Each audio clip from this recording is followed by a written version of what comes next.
नमस्कार Odisha job service को आपण मानक स्वागत जनाउछि। आज जॉब टी प्राइम कंपनी रे पैकिंग जॉब रे नियुक्ति।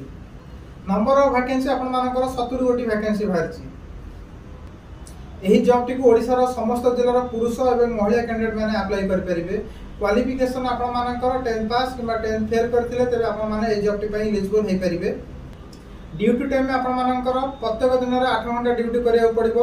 सैलरी आपण माननको 8 घंटा ड्यूटी 8000 रु स्टार्ट हेई 10000 मधे आपण माने पाइबे एवं आपण माननको ओवर टाइम ओटी रो सुविधा रहउछि जहा कि घंटा को आपण मानकर 30 रु 35 टका आपण माने पाइ परिबे। आपण माननको प्रत्येक मास रे 8 घंटा ड्यूटी सहित 30 दिन ड्यूटी आपण माननको करिया पड़ो। कोनोसी छुट्टी नाही ए जॉब कंपनी रे।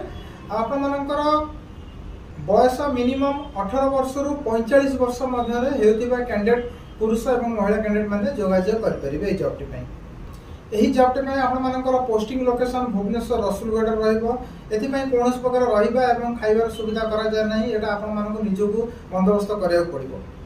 जॉब टी पई आपण मानकर document Aadhaar card bank passbook photo 4 copy जदी क्वालिफिकेशन अछि मैट्रिक पास किबा मैट्रिक फेल तार जेरॉक्स एति देले आपण मानकर ए जॉब रे सिलेक्शन हे जिवो। Official address Rasulgarh Bhubaneswar near wood metal plot number 100 थिबा ऑफिशियल एड्रेस आपण माने सीधा सड़क आसिकी जॉइनिंग करि परिबे। जदि किछि अधिक आपण माने ए जॉब विषय जानिबा को चाहउछोंती तेते दिया जायतिबा ऑफिशियल कांटेक्ट नंबर